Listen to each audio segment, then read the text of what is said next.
Marry the fat one, Papa. The fat bride was mocked until the mountain man's little girl called her Mom. The dusty town hall falls silent. Laughter dies on men's lips. The woman everyone ridiculed is suddenly chosen, not by pity, but by the innocent cry of a grieving child. A shotgun wedding under lantern light seals her fate, but what seems like mercy soon draws her into a storm. Outlaws of progress, the railroad men, want the land beneath her feet. And the tribe who still holds treaty rights will not let go without a fight. The cabin becomes a battleground of shame, faith, and survival. She was mocked as unworthy, but she may be the only one who can save them all. In a world where pride can tear a family apart, and greed can steal a valley's water. Will the woman scorned as the fat bride rise as the mother, wife, and peacemaker this frontier town never expected? Or will cruelty and pride destroy everything she loves? Drop a comment below and share which part of the world you're tuning in from today. If you enjoy stories like this, don't forget to subscribe for more. The little town hall glowed warm against the darkening spring evening. Lantern light spilled from its windows, dancing across the weathered wooden steps where boot heels had worn smooth patches over the years. Inside, fiddle music swirled through the air, mixing with laughter and the shuffle of feet on the plank floor. Naomi stood with her back pressed against the rough wall, her fingers worrying the fabric of her best dress, a serviceable brown cotton she'd sewn herself.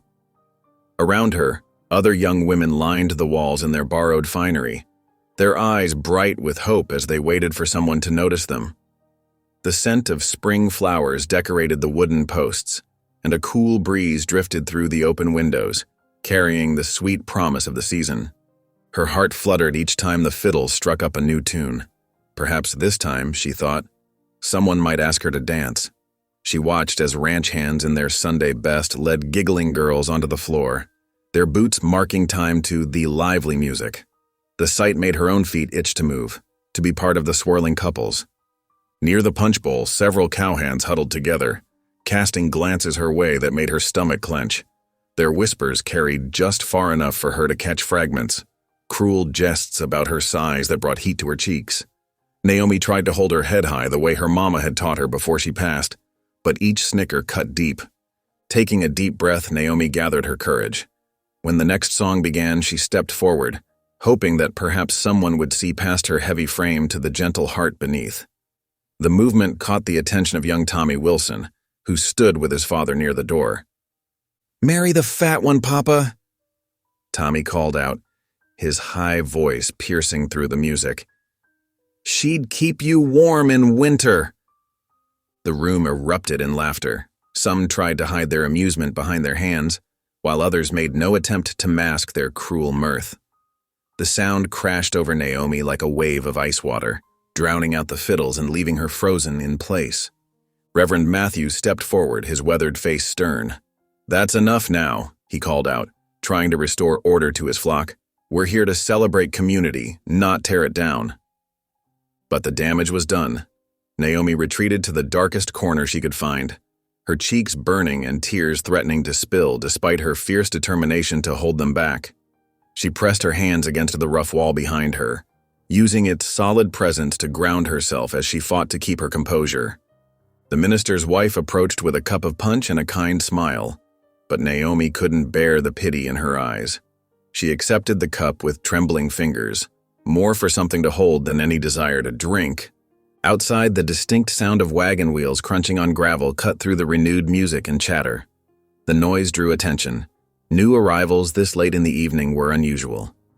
Through the windows, Naomi could see a tall figure climbing down from a wagon, then reaching up to help a smaller form descend.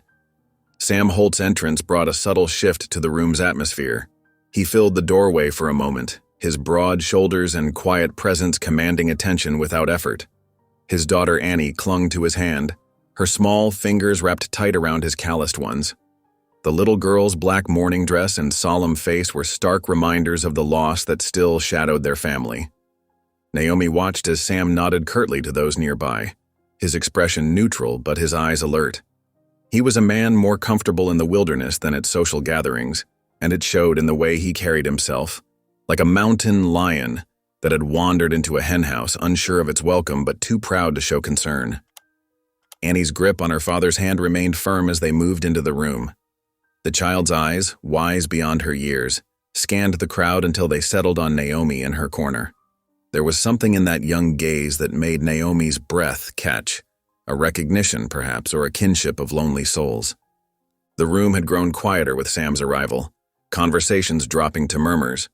His reputation preceded him. A skilled mountain man turned rancher, widowed these past 6 months, a man who spoke little but whose words carried weight when he chose to use them. Some feared him, others respected him, but all gave him space as he made his way through the crowd. Reverend Matthews approached the pair, offering a warm handshake to Sam and a grandfatherly smile to Annie. "We're glad you could join us, Sam. Annie, my dear, you've grown since I saw you last."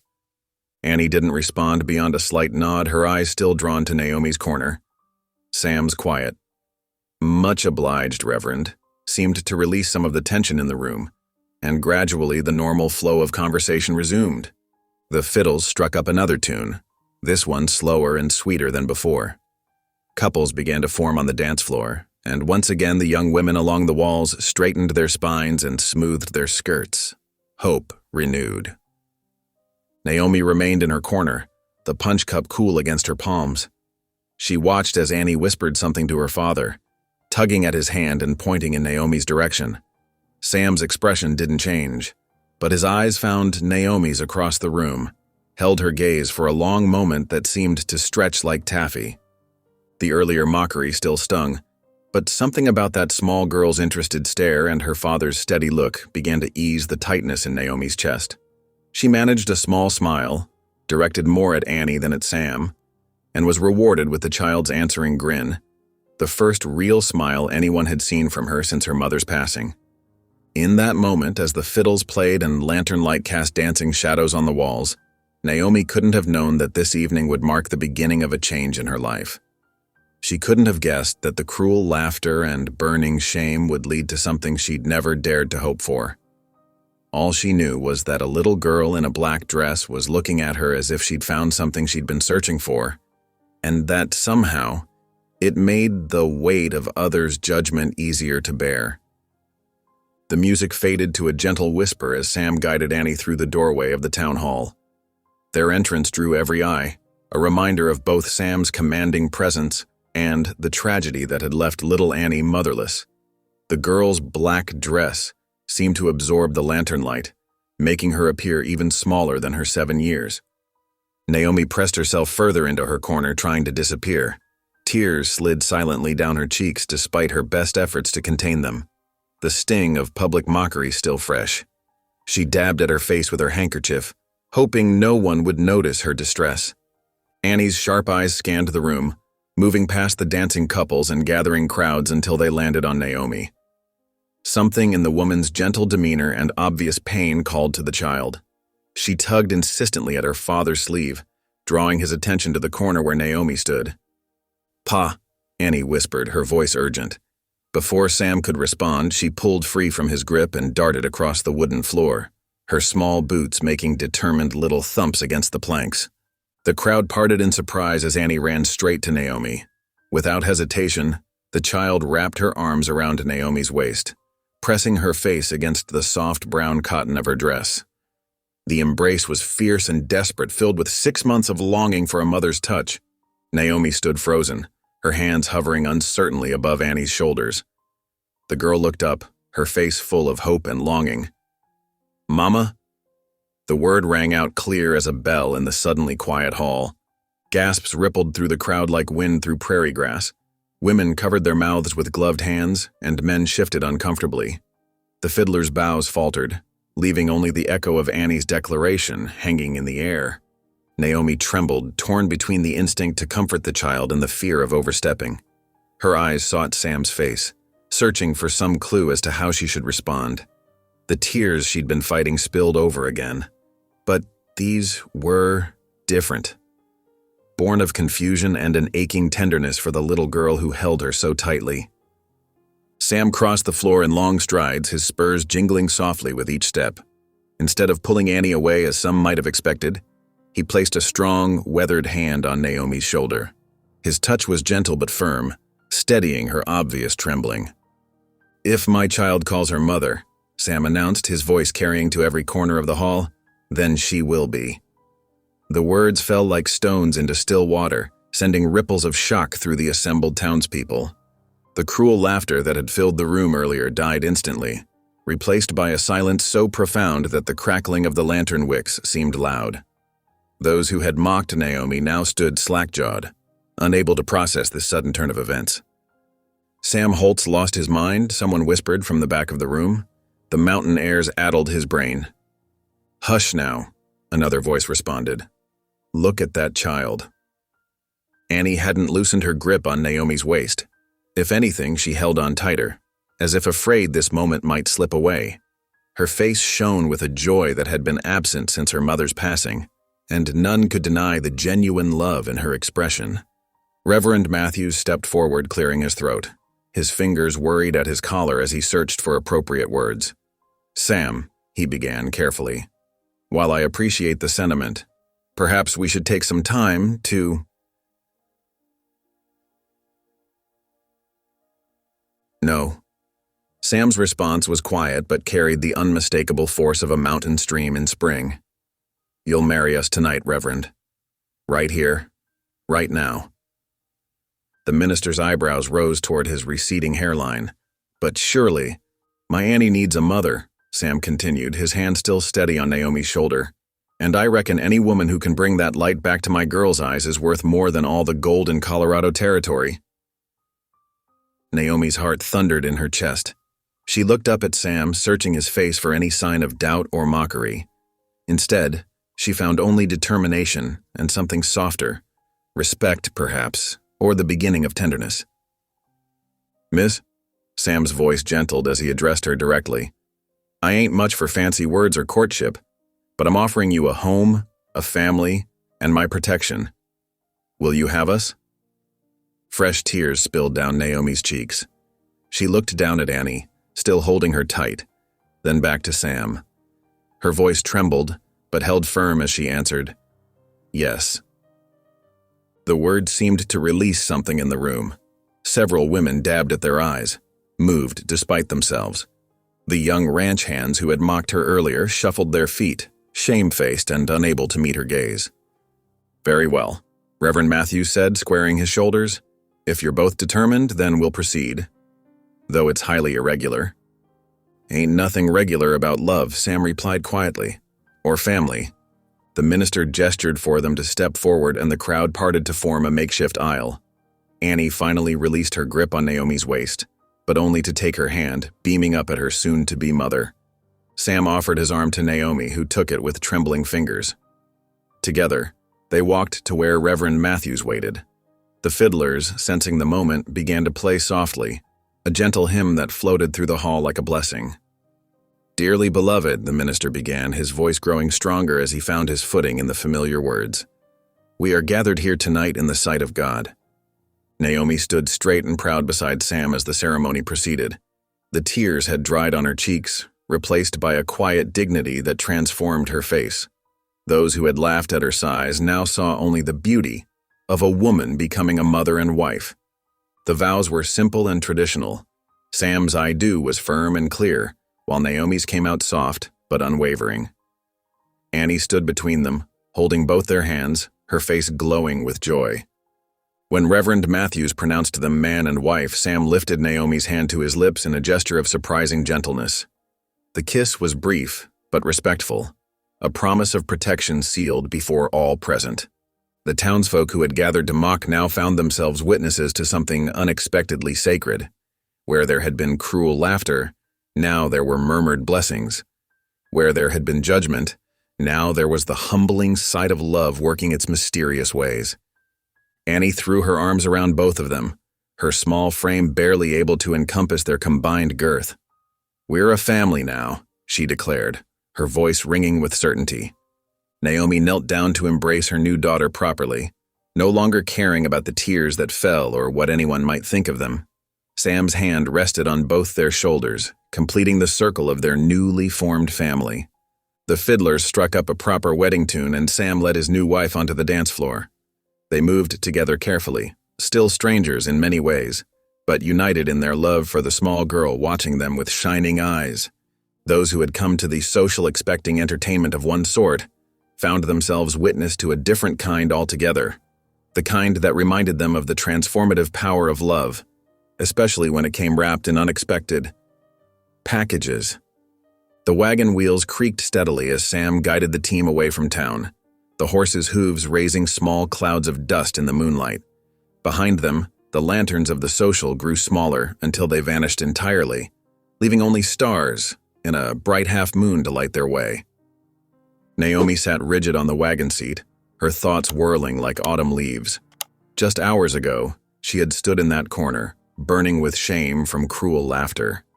Now she wore a plain gold band on her finger and had a child sleeping trustingly against her arm. Annie had dozed off almost immediately, her small body warm and heavy with exhaustion. The night air carried the scent of sage and pine, growing stronger as they left the valley. Sam handled the reins with practiced ease, his broad shoulders blocking some of the cool spring wind. He hadn't spoken much since they'd left, but Naomi noticed how his eyes constantly scanned the trail ahead, watching for holes or rocks that might jostle the wagon. "Annie," he said finally, his voice softer than she'd heard it before, "she ain't slept proper since her mama passed. 6 months of nightmares and crying." He paused, adjusting his grip on the reins. "But look at her now." Naomi glanced down at the peaceful face pressed against her sleeve. "She's a precious child," she whispered, careful not to wake her. "I'll do my best to be worthy of her trust." Sam nodded, keeping his eyes on the trail. That's all anyone can do. His words were few, but something in his tone suggested volumes of meaning beneath them. They passed scattered ranch houses, their windows glowing dimly in the distance like earthbound stars. A dog barked somewhere, and cattle lowed in their night pastures. The familiar sounds of valley life gradually faded as the wagon climbed higher into the foothills. The pines grew thicker here, their shadows deep and mysterious in the moonlight. A coyote's haunting call echoed from a distant ridge, answered by others in a wild chorus that made Naomi shiver despite herself. She'd never lived this far from town before. "Don't fret," Sam said, noticing her tension. "They keep to themselves mostly. Good at keeping the rabbits from overrunning the garden, truth be told." Naomi tried to smile, grateful for his attempt at reassurance. The wagon rocked steadily onward, climbing switchbacks that revealed glimpses of the valley below. The town was just a cluster of faint lights now, seemingly as distant as her old life. The false dawn was just beginning to pale the eastern sky when Sam turned the wagon onto a narrower trail. "Home's just ahead," he said quietly. "It ain't much, but it's solid built. Ground's good for growing when summer comes." The cabin appeared through the trees, and Naomi's heart tightened at the sight. It was rough but well made, with sturdy log walls and a stone chimney that spoke of careful craftsmanship.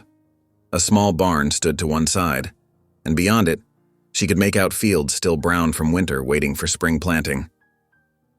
Annie stirred as the wagon stopped, blinking sleepily. "Are we home, Papa?" "That we are, little one." Sam jumped down from the wagon, his boots crunching on the packed earth of the yard. He came around to help Naomi down, his hands strong and sure as she stepped carefully to the ground.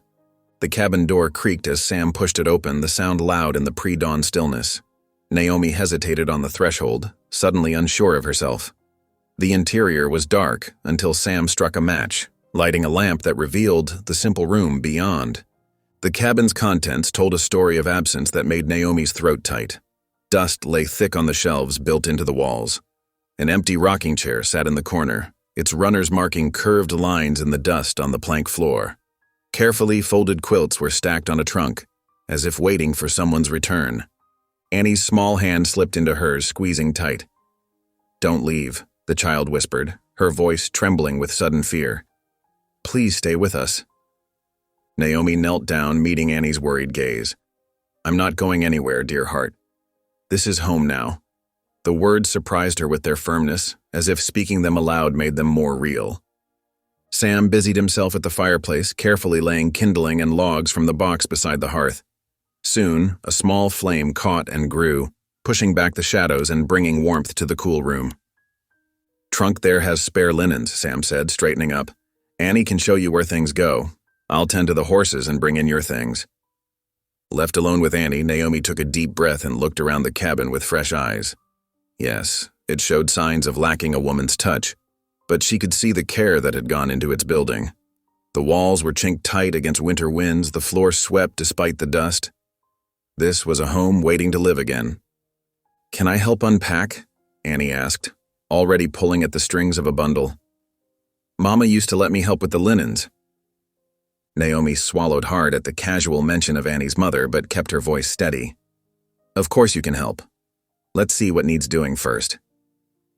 Together, they began the work of settling in. Annie chattered softly as they put away the few belongings Naomi had brought, sharing little details about the cabin and its routines. The shelf by the window was where Mama had kept her herbs for cooking. The hook by the door held Papa's good hat for church. Each casual mention was like a small stone, building a wall of memory that Naomi wasn't sure how to navigate.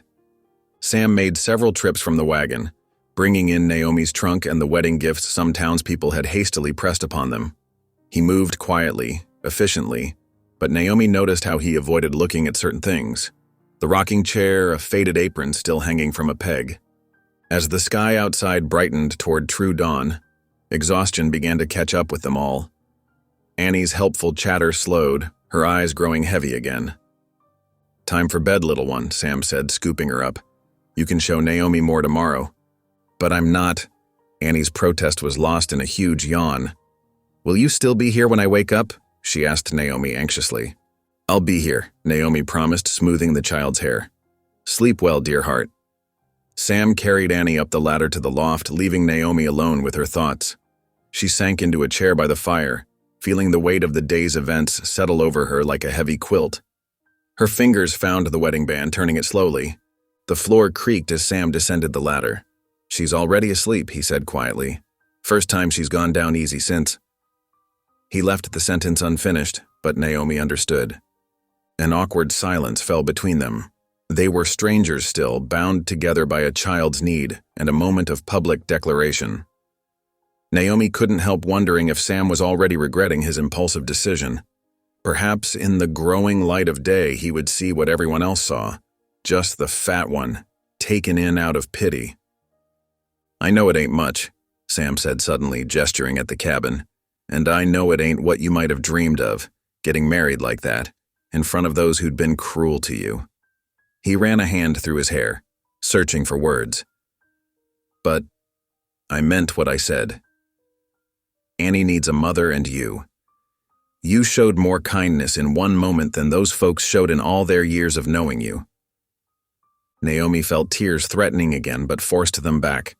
"I'll do my best," she said simply, "for Annie and for this home." Sam nodded as if she'd confirmed something important. "Sun's coming up," he said, moving toward the door. "I need to see to the stock. You should rest while you can. Annie's usually up with the birds." Left alone, Naomi sat in the growing light, watching dust motes dance in the sunbeams now streaming through the windows. Outside, she could hear Sam in the barn, the comfortable sounds of animals being tended. A robin called from somewhere nearby, welcoming the dawn. The cabin around her felt both foreign and familiar, like a dress that didn't quite fit, but might, with time and careful adjustment. She touched the empty rocking chair gently, a silent acknowledgement of the woman who had sat there before. Then she stood, squared her shoulders, and began to plan how she might make this place her home. Not to replace what was lost, but to build something new from the foundation of love that Annie had laid with one simple word. Morning light streamed through the cabin's small windows, casting warm squares on the plank floor. Naomi blinked awake on the narrow cot Sam had set up for her near the hearth. She'd barely slept, her mind racing with thoughts of her sudden new life. The weight of responsibility settled over her as she rose, straightening her wrinkled dress from yesterday. The cabin was quiet except for the soft crackle of the banked fire. Above in the loft, she could hear Annie's gentle breathing. Sam's boots were already gone from their place by the door. He'd risen before dawn, she supposed, to tend to the ranch work. Naomi moved to the kitchen area, her hands trembling slightly as she surveyed the supplies. The shelves held basic provisions: cornmeal, flour, salt pork, and dried beans. She found a cast-iron skillet hanging from a peg, its surface well-seasoned but dusty from disuse. "I can do this," she whispered to herself, reaching for the cornmeal. She'd cooked plenty at the orphanage where she'd grown up, helping in the kitchen. But this was different. This was her first meal as a wife, as a mother. The fire responded quickly to her careful tending, and soon the skillet was hot. She mixed cornmeal, water, and a pinch of salt, working quickly but carefully. The batter sizzled as it hit the iron, forming golden circles that filled the cabin with a homey aroma. Footsteps on the porch made her jump. Sam entered, carrying a pail of fresh milk. He nodded to her but said nothing, setting the pail on the table. His silence made her fingers tremble as she turned the corn cakes. "Papa?" Annie's voice rang from above, followed by the sound of small feet on the ladder. The child's face lit up when she saw Naomi at the stove. "You're really here. I was afraid I dreamed it." "Good morning, dear heart," Naomi said softly, managing a smile despite her nerves. "Are you hungry?" "Starving." Annie bounced to the table, her energy filling the quiet cabin. "Papa, Mama's making corn cakes." Sam glanced up at the name, his expression unreadable. Naomi placed a plate before each of them, her heart pounding as she waited for their reaction. Annie dove in immediately, making happy sounds around her first bite. Sam took a slower taste, chewing thoughtfully. He didn't praise the food, but he cleaned his plate and accepted seconds when Naomi offered them. It wasn't much, but it felt like a small victory. After breakfast, Naomi ventured outside to explore the homestead. The spring air was crisp, carrying the scent of pine and wet earth. She could see now what she'd missed in the pre-dawn arrival, signs of neglect that spoke of a man struggling alone. The chicken coop leaned slightly, its fence missing several slats. The kitchen garden was overgrown with last year's dead stalks. Even the barn looked tired, its paint peeling in the mountain weather. She found Sam mending a harness near the barn. "The chicken coop needs fixing," she said carefully. "I could help, if you'd show me how." He looked up, surprised. "That's men's work." "It's needed work," she replied, gathering her courage, "and I'm stronger than I look." Sam studied her for a long moment. "Lost my Ellen last winter," he said finally, his voice rough. "Influenza took her quick. Haven't kept up with everything like I should." "I'm not trying to replace her," Naomi said softly, "but I'm here now and I can help." He nodded slowly, then gathered some tools and lumber. Together they worked on the coop, Naomi holding boards steady while Sam hammered. Her arms ached, but she didn't complain. She noticed him watching her when he thought she wasn't looking, surprise flickering in his eyes at her capability. The sun was high when they heard horses approaching. 3 men rode into the yard, their manner casual but their eyes sharp with curiosity. Naomi recognized them from town, the Blackwood brothers, whose ranch bordered Sam's land. "Holt," the eldest brother called out, "heard you got yourself hitched last night." "News travels fast," Sam replied evenly, setting down his hammer. The men dismounted, their gazes falling on Naomi. She felt her cheeks burn as they took in her size, her plain face, her work-dusty dress. "Must have been mighty desperate times," the youngest Blackwood said with a smirk. "To marry up so sudden-like?" "Reckon a man needs someone to mind his young'un," another added, his tone making the words an insult. Naomi's face flamed hotter. She'd heard such remarks all her life, but they still stung. Before Sam could respond, Annie came running from where she'd been playing. "She's Mama now," the child declared fiercely, wrapping her arms around Naomi's waist. "And she's fixing things with Papa and making corn cakes, and she's staying forever." The men shifted uncomfortably, shamed by the child's pure acceptance. Sam stepped forward, his shoulder nearly touching Naomi's. "My daughter's got the right of it," he said quietly. "Any other opinions ain't welcome here." The Blackwoods made their excuses and rode away soon after, leaving an awkward silence in their wake. Naomi busied herself with gathering eggs, trying to hide how much the encounter had shaken her. That evening, after a simple supper of beans and biscuits, Annie fell asleep in Naomi's lap while she rocked in the chair by the fire. Sam watched them from his seat by the window, cleaning his rifle with careful strokes. "You did good work today," he said suddenly, "with the coup." And he paused, choosing his words. "And with them Blackwoods. Keeping your dignity when they tried to take it." "Thank you," Naomi whispered, touched by this first soft word of approval. Later, after Annie was tucked into her bed, Naomi knelt by the hearth, the fire's warmth wrapped around her like a shawl as she bowed her head in prayer. "Lord," she whispered, "guide my hands and heart in this new life. Help me be what Annie needs, what this home needs. And—" she hesitated, glancing toward where Sam sat reading his Bible by lamplight. "Help me be worthy of this chance you've given me." Through the window, she could see storm clouds gathering over the mountains, dark masses lit by occasional flashes of distant lightning. But here in the cabin, the lamplight was steady, and Annie's soft breathing drifted down from the loft like a blessing. 2 days after the Blackwoods' unwelcome visit, dawn painted the mountain peaks in soft rose and gold. Naomi stood in the yard, eyeing the horse Sam had saddled for her with a mixture of determination and uncertainty. She'd ridden before, but rarely, and never for a full day of surveying pasture land. "Old Belle here's gentle as they come," Sam assured her, adjusting the stirrups to accommodate her. "She'll mind your signals, won't give you any trouble."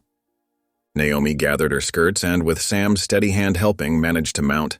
Her body protested immediately at the unfamiliar position. Belle shifted beneath her, but true to Sam's word, remained calm. "You sure about this?" Sam asked, swinging easily onto his own mount. "Could wait another day."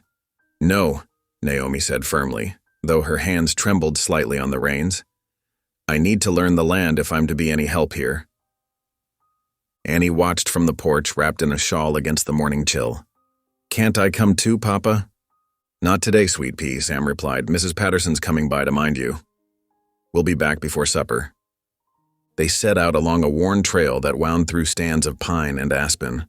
Naomi focused on keeping her seat, grateful when Sam set an easy pace. The morning air carried the scent of sage and wet earth, and somewhere, a meadowlark trilled its spring song.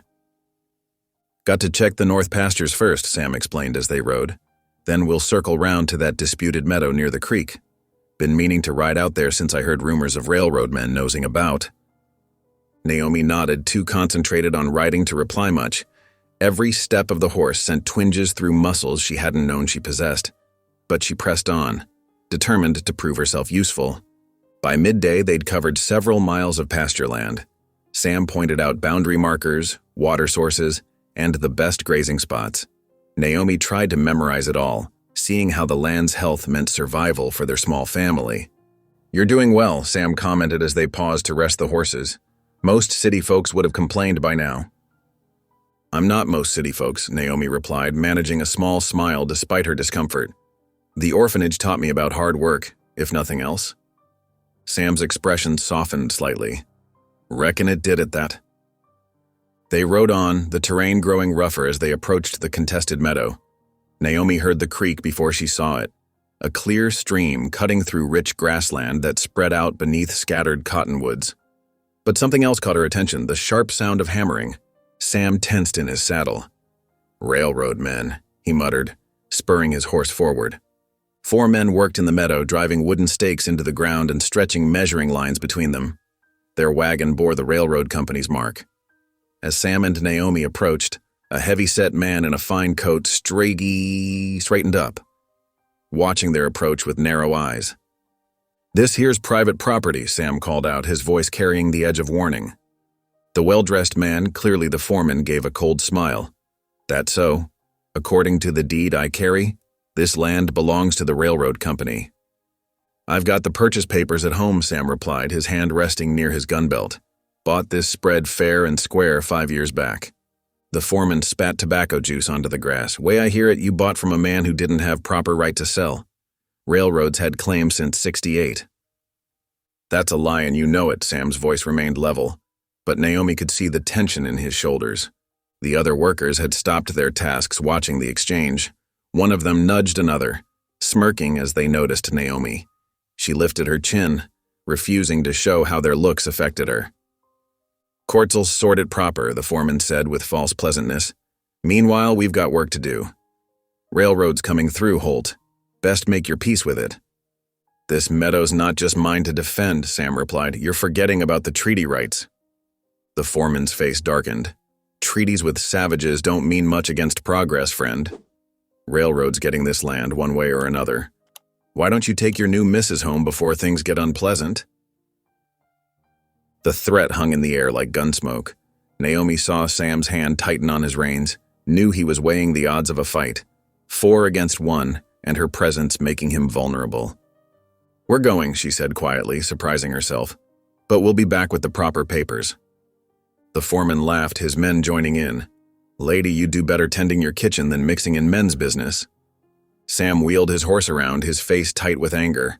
Naomi followed, her back straight, despite the ache in her muscles. They rode in silence until the meadow was out of sight.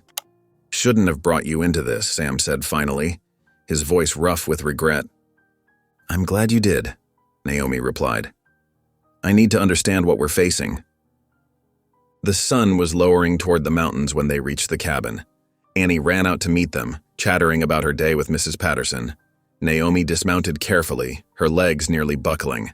Every part of her body screamed in protest, but she forced herself to help Sam tend to the horses before going inside. After a simple supper of salt pork and beans, Sam spread a map across the table. Annie leaned in close, fascinated by the lines and markings. That meadow's important, Sam explained, his finger tracing the creek's path. Not just for grazing, but because it borders Cheyenne hunting grounds. He looked at Naomi. The treaty gave them rights to those territories, but the railroad don't care about Indian laws. What will happen? Annie asked, her small face serious. Sam's expression softened as he looked at his daughter. Could be trouble brewing, sweet pea. Railroad men aren't known for backing down easy, and the Cheyenne have their own justice. Naomi listened, feeling the weight of this new knowledge settle over her. She'd married Sam thinking only of escape from mockery, of giving Annie a mother's love. Now she saw larger forces at work, greed for land, broken promises, the clash between progress and tradition. What can we do? She asked quietly. Sam folded the map carefully. Fight it legal ways first. Gotta get them purchase papers to the territory judge before the railroad pushes their claim through. He paused, studying her face. Won't blame you if you're having second thoughts about all this, Naomi thought of the foreman's sneering face, of Annie's trusting eyes, of the rich meadow that meant survival for both settlers and Cheyenne. Fear fluttered in her chest, but alongside it grew something stronger, a determination she hadn't known she possessed. I made my choice, she said firmly. This is my home now, too. Annie slipped her small hand into Naomi's larger one. We'll help Papa fight the railroad men, won't we, Mama? Yes, Naomi answered, squeezing the child's fingers gently. Yes, we will. Sam nodded slowly, something like respect flickering in his eyes. Outside, a coyote called lonely in the gathering dusk, reminding them all how much hung in the balance. Not just a meadow, but a way of life. A future they'd have to defend together. Naomi woke before dawn to check on Annie, as had become her morning routine. The girl's small room felt unusually warm in the gray light. When Naomi touched Annie's forehead, her heart dropped. The child's skin burned with fever. Sam, she called, her voice tight with worry. Come quick. Annie stirred restlessly, her cheeks flushed red against the white pillow. Sam appeared in the doorway, still pulling on his shirt. She's burning up, Naomi explained, already moving to gather what they needed. Get me some fresh water from the pump and all the clean cloths you can find. Sam hesitated only a moment before nodding. I'll ride for the preacher's wife after. She knows about healing herbs. While Sam fetched water, Naomi gently stripped off Annie's sweat-soaked nightgown and sponged her hot skin with a damp cloth. The girl whimpered, her eyes glassy with fever. Shh, sweetheart, Naomi murmured. Mama's here. The words came naturally now, no longer feeling strange on her tongue. She sang softly, hymns she remembered from the orphanage, while working to cool Annie's fever. Sam returned with the water, his face tight with a worry. Like this, Naomi showed him how to wring out the cloths and keep them cool and damp. I'll make some willow bark tea if we have any. Sam watched her capable movements. And you've done this before? At the orphanage, Naomi nodded, not looking up from Annie. We took turns caring for sick children. Fever was common in winter. I'll get Mrs. Wilson, Sam said, already heading for the door. She'll know what herbs might help. The morning crept by slowly. Naomi barely noticed the sun rising, focused entirely on Annie's care. She whispered prayers while changing the cool cloths, remembering how helpless she'd felt as a child, watching others suffer without a mother's comfort.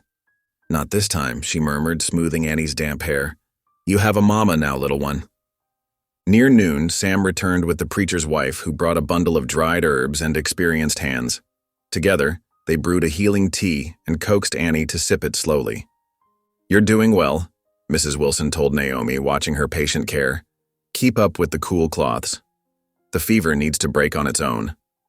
The day wore on. Naomi refused to leave Annie's bedside even when Sam insisted she rest. She dozed in the chair between changing cloths and giving sips of tea. As evening approached, Annie's fever finally began to fade. Mama, the girl whispered, her eyes clearer now. Will you sing again? Naomi's heart swelled. She gathered Annie's small hand in hers and sang softly until the child drifted into peaceful sleep. When she looked up, she found Sam watching from the doorway, something soft in his usually stern expression. Thank you, he said quietly, for caring for her like she's your own. She is my own now, Naomi replied simply. God brought us together for a reason. 4 days later, with Annie fully recovered, they made the trip to town for supplies. Naomi felt the stairs as soon as their wagon rolled down the main street. Women gathered in clusters, whispering behind their hands. Men paused in their work to watch them pass. Look at the size of her, one woman muttered, loud enough to carry. Poor Sam must have been desperate indeed. Hush now, another replied, though it's true enough. What was he thinking, marrying so hasty? Naomi kept her eyes forward, though her cheeks burned. Annie, perched between them on the wagon seat, reached for her hand. Don't listen to them, Mama, she said firmly. They're just mean like those boys at the social. Sam's jaw tightened, but he said nothing as they collected their supplies. The store owner's wife took their money with barely concealed disdain, counting out change as if expecting to be cheated. Sunday morning found them dressed in their best, heading to the little white church on the hill. Naomi had mended Annie's dress and pressed Sam's good shirt, wanting everything perfect. But the cold stares followed them up the church steps. They sat near the back, Annie proudly holding Naomi's hand. The circuit preacher, aged and wise, stood to deliver his sermon on Galatians 6, verse 2. Bear ye one another's burdens, and so fulfill the law of Christ. We are called, he proclaimed, his voice carrying to the rafters, not to judge, but to support, not to mock, but to lift up. Every soul carries burdens we cannot see, and God asks us to help bear them. Naomi felt tears prick her eyes, remembering years of judgment about her size, years of loneliness. The preacher's words touched something deep within her, a reminder that her worth came not from others' approval, but from God's love. Let us examine our hearts, the preacher continued, and ask if we truly bear one another's burdens, or if we add to them with cruel words and cold shoulders. Several heads in the congregation lowered. Annie squeezed Naomi's hand tighter, and even Sam seemed moved by the message. After the service, as families gathered to visit, the railroad foreman approached them in the churchyard. His fine suit seemed at odds with his hard expression. A word, Holt, he said, gesturing Sam aside. Naomi watched them move away from the crowd, noting how the foreman's face grew darker as he spoke. She couldn't hear the words, but she saw Sam's shoulders stiffen, his hand clenching at his side. Mama? Annie tugged at her skirt. Why does that man look so angry? Some men, Naomi answered carefully, don't like it when others stand in their way. The foreman's voice carried suddenly across the yard. Best mind your own business, Holt. Railroads got friends in high places. Shame if anything happened to your pretty little spread. Sam stepped closer to the foreman, his voice low but intense. That a threat, mister? Just friendly advice, the foreman smiled coldly, for your family's sake. He tipped his hat to Naomi with mock politeness before striding away. Sam returned to them, his face troubled. What did he say? Naomi asked quietly as they walked to their wagon. Nothing worth repeating, Sam replied, helping Annie up. but we'll need to be careful. Railroad men don't play fair when they want something." Naomi nodded, understanding growing in her heart. This wasn't just about land anymore. It was about power, about bullies who thought they could take whatever they wanted. She'd faced bullies before, though of a different kind. As they drove home, Annie chattered about the sermon, but Naomi's mind worked on deeper thoughts. She'd found her place in this family, proved her worth as a mother during Annie's illness. Now she would need to prove her strength in other ways. Sam seemed to sense her thoughts. "You don't have to face this fight," he said quietly. "It's my burden to bear." Naomi remembered the preacher's words about bearing burdens together. "No," she replied firmly. "It's our burden now. All of us." Annie nodded solemnly. "That's what family does, Papa.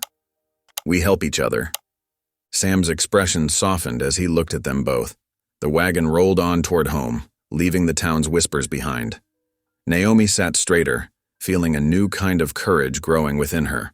Not just the strength to face mockery, but the strength to stand beside her family against whatever threats might come. Spring arrived with gentle determination, washing winter's gray from the mountain slopes. The morning air carried the sweet scent of new grass and wild violets as Naomi stepped onto the cabin's front porch. She breathed deeply, savoring the promise held in each fresh dawn. With careful planning, she had transformed a patch of earth beside the cabin into a modest garden. Her fingers worked the rain-softened soil, remembering lessons from the orphanage's garden master. She planted neat rows of beans, carrots, and peas, tucking each seed into the dark earth with a whispered prayer. "Can I help, Mama?" Annie asked, kneeling beside her in the dirt.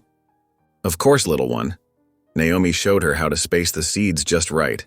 Each one needs room to grow strong. While they worked, Naomi taught Annie the hymns she had learned as a child. Their voices lifted together in the clear morning air. All things bright and beautiful, and all creatures great and small. Annie's sweet voice carried the melody while Naomi harmonized softly. From the barn, they could hear Sam working, the steady rhythm of his hammer keeping time with their song. Inside the cabin, Naomi had brought her own kind of spring cleaning. She sorted through old trunks with gentle reverence, carefully folding away items that spoke of Sam's first wife. Some things, like well-worn quilts and cooking pots, she put back into service. Others, precious mementos, she arranged thoughtfully on shelves where Annie could see them. "Mama used to wear this," Annie said one afternoon, touching a faded blue shawl. "Then we'll keep it somewhere special," Naomi replied, wrapping the soft wool and placing it in a cedar chest. "So you'll always have it to remember her by." Sam noticed these changes with quiet appreciation. The cabin grew brighter, warmer somehow. Naomi's steady presence filled empty corners with life. He found himself smiling more often, especially when he heard her singing with Annie or watched them tending the garden together. One mild afternoon, as Naomi hung fresh washing on the line, she noticed movement at the edge of the property. A woman stood there, her dark hair braided, wearing a beautifully beaded dress. She waited with dignity, neither advancing nor retreating. Naomi's heart quickened, but she refused to show fear. Instead, she raised her hand in greeting. "Would you like to come sit? I have fresh bread cooling." The woman hesitated, then walked forward with measured steps. "I am Mourning Dove," she said, her English clear and careful. "My people live beyond the creek." "I'm Naomi," she replied, gesturing to the porch chairs. "Please rest here while I fetch some food." Inside, Naomi quickly gathered bread, butter, and the last of the winter preserves. Annie watched curiously from the doorway as she arranged everything on a tray. "That's a Cheyenne lady," Annie whispered. "Papa says they were here first." "Then we must show her proper respect as our guest," Naomi answered, leading Annie outside. Mourning Dove accepted the offered food with grace. Her dark eyes studied Naomi thoughtfully as they shared the simple meal.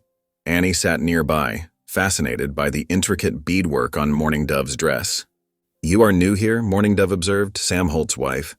"Yes," Naomi nodded, "though it hasn't been long." "The creek in the meadow," Mourning Dove said after a thoughtful pause. "It feeds the waters my people depend upon. Our treaties promise us this water." She touched a beaded pattern on her dress. "Each drop is precious to us, like these beads that tell our stories." Naomi listened intently as Mourning Dove explained how her people used the Meadows Creek for generations. The water sustained their gardens, their horses, their very way of life. Now the railroad's plans threatened to divert or dam the creek entirely. "We have seen this before," Mourning Dove said quietly. "Promises broken like dry branches, but this time we cannot lose the water. Too many depend upon it." "I understand," Naomi replied, thinking of her own garden, how every seed needed water to grow. "I will speak with Sam. Perhaps together we can find a way to protect what matters to all of us." Annie brought out her rag doll to show Mourning Dove, who smiled and taught her a Cheyenne word for little sister. The afternoon light grew soft as they talked, sharing stories of gardens and children, of life's simple gifts. When Sam returned from mending fences, he found them still on the porch. His expression showed surprise but not displeasure. He removed his hat, greeting Mourning Dove with respect. "Your wife has a good heart," Mourning Dove told him. "She listens as a friend should." Sam nodded, settling into a chair. "The railroad men were marking more stakes today," he said grimly. "They're pushing closer to the creek." "They think because they have paper rights they can take what they want," Mourning Dove replied. "But water belongs to all living things. No paper can change this truth." Naomi saw the worry in both their faces. "Surely there must be a way to protect the creek," she said, "if we stand together." "The railroad has money and lawyers," Sam warned. "They grow bolder each week." Yesterday, their foreman brought armed men to survey the land. "Then we must be braver still," Mourning Dove said, rising to leave. She touched Naomi's hand gently. "Thank you for the food, and for listening. Perhaps the Great Spirit sent you here for such a time as this." They watched her walk away, her figure straight and proud against the setting sun. Annie waved until she disappeared into the gathering dusk. That night, after Annie was tucked into bed, Naomi sat by the lamp, her mending forgotten in her lap. She thought about Mourning Dove's words, about water flowing through the land like life itself. She thought about bridges, not just the railroad's iron ones, but the invisible bridges between people that could be built with understanding and respect. "God moves in mysterious ways," she whispered to herself, remembering how her own path had led her here. Once mocked and lonely, she had found not just a family, but perhaps a greater purpose. From Annie's room came the sound of evening prayers. "Dear God, please bless our family. Bless Mama Naomi and Papa, and Mourning Dove too. Help us keep the creek safe for everyone." Naomi felt tears sliding down her cheeks, but they were different from the bitter tears she had shed at the social. These were tears of healing, of belonging, of finding strength she never knew she had. She touched the wooden cross hanging above the mantel, its surface smooth from years of prayers. Sam found her there, still sitting in the lamplight. He touched her shoulder gently. "You did a good thing today," he said. "Not many would welcome Mourning Dove as you did." "She is a mother too," Naomi replied simply, trying to protect what her children need. She looked up at him. "Sam, do you think we can really help? Against the railroad?" He was quiet for a long moment. "I don't know," he admitted, "but I reckon standing up for what's right is worth the trying." His hand stayed on her shoulder, warm and reassuring. "Get some rest. Tomorrow will bring its own challenges." Naomi nodded, gathering her mending. As she prepared for bed, she could hear coyotes calling in the distance, their voices rising and falling like prayers in the spring night. The sound reminded her that this land held ancient rhythms, deeper than railroad stakes or property lines. She slipped under the quilt, listening to the peaceful breathing of her family. Outside, the creek still flowed, its waters singing ancient songs of life and hope. Naomi closed her eyes, knowing that whatever challenges tomorrow brought, she would face them with a healed heart and newfound strength. God had led her here for a reason, and she was ready to stand firm, like the mountains themselves, protecting what mattered most. Word spread through town like wildfire. The railroad foreman was planning a grand feast. Posters appeared on the general store's weathered boards announcing a celebration of progress, with railroad surveyors and businessmen from as far as Denver expected to attend. Naomi stood reading the notice, her basket of eggs forgotten at her feet. Around her, townspeople buzzed with excitement about the upcoming gathering. Ladies discussed what dishes they might bring, while men spoke of business opportunities the railroad would surely bring. That evening, as she stirred the stew pot over their cabin's hearth, Naomi cleared her throat. "I've been thinking about the railroad feast," she began carefully. Sam looked up from where he was helping Annie with her letters, his expression darkened. "We won't be attending that circus." "I thought—" Naomi hesitated, then pressed on. "I thought perhaps I could bake some pies. My apple and wild berry recipes were always praised at church socials back home." "Naomi," Sam's voice held warning, "those people mocked you. The foreman especially." "That's precisely why I want to go," she said quietly, "to show them I'm more than what they see." She lifted the spoon, tasting the stew. "Sometimes the best way to change hearts is through the stomach." Annie piped up from her slate, "Mama makes the best pies in the territory." Sam's stern expression softened slightly at his daughter's enthusiasm. "You really want to do this?" Naomi nodded. "I do." The next few days found Naomi busy in the kitchen. She gathered late winter apples from the root cellar and wild berries she'd preserved in the fall. Her hands worked with practiced confidence, rolling out perfect crusts and weaving delicate lattice tops. The morning of the feast arrived bright and clear. Sam loaded 6 beautiful pies into the wagon, each wrapped carefully in clean cloths. Annie proudly held the basket containing Naomi's special vanilla cream pie, reserved for the head table. The town hall had been transformed. Bunting decorated the walls, and long tables groaned under the weight of roasted meats, casseroles, and baked goods. The railroad foreman held court at the head table, surrounded by well-dressed businessmen with thick watches on gold chains. Naomi's heart pounded as she carried her pies to the dessert table. She could feel eyes following her, hear the whispers. But she held her head high, arranging her offerings with care. The feast began with speeches about progress and prosperity. The foreman raised his glass repeatedly, his face growing redder with each toast. Finally, the meal was served, and people began to eat. At first, folks avoided Naomi's pies, choosing more familiar offerings. But then the minister's wife tried a slice of apple pie and exclaimed in genuine delight. Word spread quickly. Soon, people were asking which pies were Naomi's, serving themselves generous portions. "Mrs. Holt," called one of the Denver businessmen, "this wild berry pie is exceptional." Others joined in the praise. Even some of the women who had snubbed her began asking about her recipe. Naomi felt warmth bloom in her chest as she shared her baking secrets.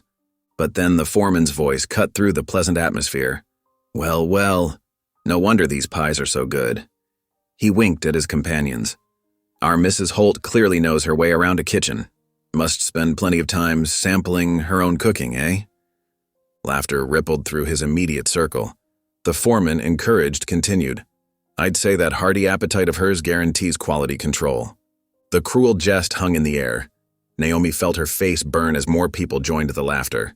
She wanted to disappear, to run as she had at the social, but Annie's small hand slipped into hers, anchoring her in place.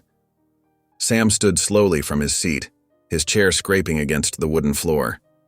The sound cut through the laughter like a knife. His eyes, hard as steel, fixed on the foreman. The room fell silent under his glare. "My wife," Sam said in a quiet voice that somehow filled the hall, "has shown more grace today than this entire town deserves." The foreman's smile faltered.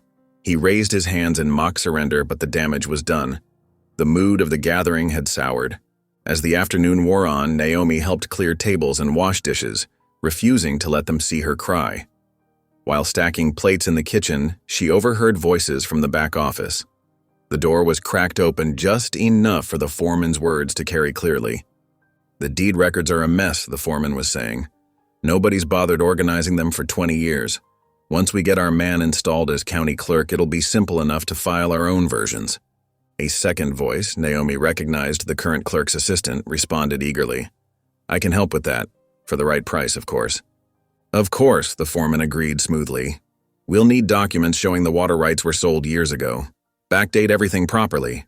Those settlers and Indians won't know what hit them until it's too late." Naomi's hands trembled as she dried the same plate over and over. The plot was worse than they'd imagined. Not just bullying and pressure, but outright fraud. The wagon ride home was quiet. Once Annie was asleep, Naomi told Sam everything she'd overheard. His face grew grim as she described the foreman's scheme. "We suspected as much," he said finally, "but suspicion isn't proof. Without evidence, it's their word against ours, and right now, their words carry more weight with the territory government." "There must be something we can do," Naomi insisted. "Morning Dove's people will lose everything if they dam that creek. And what about our land?" "We'll figure something out," Sam promised, but his voice held worry. "For now, get some rest as you've had a hard day." Naomi sat alone by the fire, her thoughts churning like storm clouds. The foreman's mockery still stung, but it was overshadowed by the larger threat. This wasn't just about her dignity anymore. It was about justice, about protecting their home and their neighbors. Small footsteps padded across the floor. Annie appeared in her nightgown, her face serious in the firelight. "You're supposed to be asleep, little one," Naomi said softly. "I wanted to tell you something." Annie climbed into her lap, still small enough to fit despite being 7. "You're brave, Mama. The bravest person I know." Tears welled in Naomi's eyes as she kissed her daughter's forehead. "Thank you, sweetheart." "And your pies really are the best," Annie added with fierce loyalty. Naomi managed a small laugh, hugging Annie close. Her heart felt stronger somehow, steadied by this child's simple faith. Whatever challenges lay ahead, she would face them. Not just for herself, but for Annie, for Sam, for Morning Dove's people, and for justice itself. Dawn painted the mountain peaks in soft gold as Naomi stirred up the breakfast fire. 5 days had passed since the railroad feast, each one weighted with growing worry. She watched through the cabin window as Sam worked the fence line, his shoulders tense with determination. The sound of his hammer rang across the morning air, driving posts deeper into resistant earth. Annie sat at the rough-hewn table, spooning up her porridge while practicing her letters. "Papa's been fixing fences since sunrise," she observed, concern in her young voice. "He wants to make sure our cattle stay safe," Naomi replied, though she knew the truth was more complex.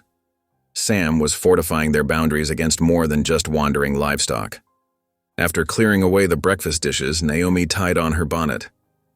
"I'm going to visit Morning Dove today," she told Sam as he came in for water. "There might be something in those treaties that could help us." Sam wiped sweat from his brow, studying her face. "Be careful," he said finally. "The railroad's men have been watching the trails." Naomi nodded, touched by his concern. She packed a basket with fresh bread and preserved fruit, small gifts that spoke of friendship across cultures.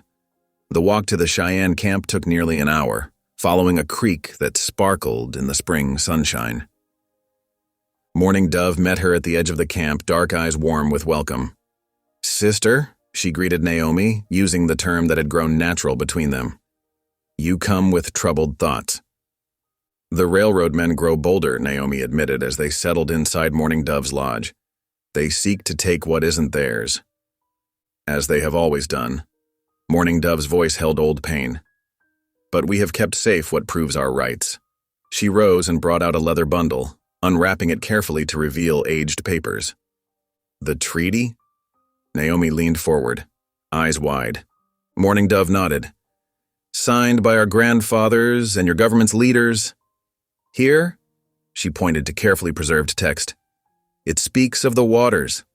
All peoples may drink, but none may dam or divert without agreement of all." Naomi studied the document, heart beating faster. "This is exactly what we need. The railroad can't legally block the creek without your people's consent." "Papers have not always protected us," Morning Dove cautioned. "But perhaps with your help," she hesitated. "Would you keep a copy safe? Our elders fear fire or theft in the camp." "Of course," Naomi agreed instantly. "I'll guard it with my life." The elders were called, their faces weathered as the hills themselves. They listened as Morning Dove explained in their language, then nodded gravely. One ancient grandmother took Naomi's hand, speaking words Morning Dove translated, "You have a true heart. Guard our truth well." With infinite care, they created a copy of the treaty, each word precisely matched. Naomi wrapped it in oilcloth, tucking it securely in her basket beneath the empty food containers. The weight of trust settled on her shoulders like a shawl. The sun was lowering when Naomi returned home. She found Sam splitting wood, his axe biting deep into each log. Something in his stance told her he'd been watching for her return. "The Cheyenne have proof," she told him, bringing out the precious copy. "Their treaty specifically protects the water rights." Sam set down his axe, wiping his palms before touching the document. His eyes moved carefully over the words. "This could change everything," he said slowly. "If we can get a judge to honor it. We have to try." Naomi touched his arm gently. "Sam, I know you've been worried, but I've never seen you back down from what's right." He looked at her then, really looked at her, as if seeing past her size to the strength within. "You've got more courage than most men I know," he admitted gruffly. "Taking on the railroad, befriending the Cheyenne, facing down those town gossips. I reckon I married better than I deserved." Naomi felt warmth bloom in her chest. It was the closest Sam had come to speaking of love. Before she could respond, Annie burst out of the cabin. "Mama, Papa, supper's ready." She had insisted on setting the table herself, proud to help. They gathered around the simple meal, Annie chattering about her lessons and a nest of rabbits she'd found near the garden. The cabin felt warm, safe, almost peaceful. Then they heard hoofbeats approaching. A rider appeared in the gathering dusk, his horse lathered from hard riding. "Sam Holt," he called. "Message from town." Sam went out to meet him. Naomi and Annie watched through the window as he took the envelope, his face growing harder as he read. When he came back inside, his hands were shaking with rage. The railroad foreman filed papers with the territory court. "Says he has deeds proving this land was sold to the company 5 years ago. They're demanding we vacate within 30 days. "But that's impossible," Naomi protested. "You've owned this land for 10 years. Forge enough documents, pay off enough official—" Sam's fist crashed down on the table, making the plates jump. "They think they can steal everything we've built." Annie's eyes filled with tears. "Papa, are we going to lose our home?" "No, darling." Sam's voice softened as he gathered her close. "I won't let that happen. I swear it." Naomi's mind raced as they sat in stunned silence. Finally, she spoke. "We need to work with Mourning Dove's people. Together, we might have a chance. The treaty, our own legal papers, witnesses who know how long you've worked this land." "The town won't like that," Sam warned. "Siding with Indians against the railroad. We'll be outcasts." "We're already outcasts," Naomi said quietly. "At least this way we'll be fighting for what's right." She met his eyes steadily. "The railroad thinks we're weak because they see a heavy woman, a widowed rancher, and a peaceful tribe. Let's prove them wrong." Sam studied her for a long moment. Annie looked between them, holding her breath. Finally, Sam nodded slowly. "I reckon you're right. If we're going to lose everything anyway, might as well lose it standing tall." "We won't lose," Annie declared with fierce faith. "God helps people who help each other. Mama always says so." Naomi pulled her stepdaughter close, breathing in the scent of sunshine in her hair. "Yes, he does, little one. Yes, he does." They finished their meal in thoughtful silence, each wrestling with fears and hopes. Outside, a coyote called lonely across the darkening land. But inside the cabin, 3 hearts beat stronger together, finding courage and unity. Tomorrow would bring its own battles. Tonight they had truth, family, and the first glimpses of a plan. Sam's hand found Naomi's across the table, rough fingers closing gentle around her own. In that touch lay trust, respect, and something deeper neither dared yet name.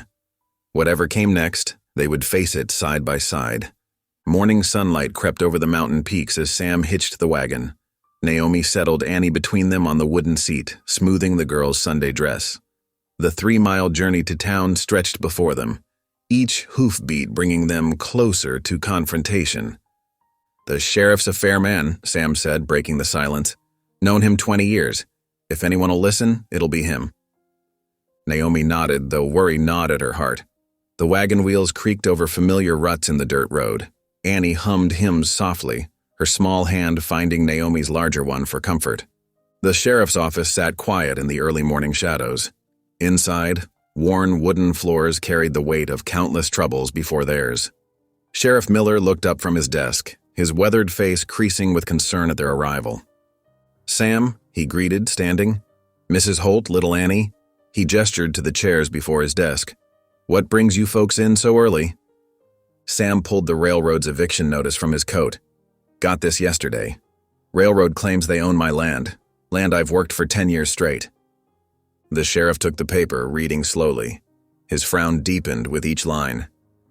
They filed proper deeds with the territory court, he said finally. Dated 5 years back. Forged deeds, Naomi spoke up. The railroad foreman's been bragging about having friends in the clerk's office. Bragging's not proof, ma'am. The sheriff's voice held genuine regret. Without evidence of forgery, my hands are tied by legal paper. What about this? Sam produced the copy of the Cheyenne Treaty. Shows the railroad can't block water access without tribal consent. Sheriff Miller studied the document. This is serious business, Sam. Mixing Indian treaties into white man's law? Folks won't take kindly to it. So you won't help? Annie's small voice quivered with disappointment. The sheriff knelt before her chair. I'm bound by law, little one, but that don't make it right. He stood, addressing Sam and Naomi. Best advice I can give is get yourself a good lawyer. Meanwhile, I'll keep my eyes open for any proof of forgery. They left the office as church bells began to toll. Other wagons rolled into town, carrying families in their Sunday best. Naomi straightened her plain dress, conscious of every eye upon them as they joined the flow toward the white-painted church. Inside, lamplight cast warm shadows on familiar wooden pews. The congregation settled into their usual places, though a noticeable space remained around Sam, Naomi, and Annie. Whispers fluttered like restless birds. The railroad foreman sat prominently near the front, his dark suit a statement of prosperity and power. As the preacher prepared to begin, the foreman turned, his voice carrying deliberately.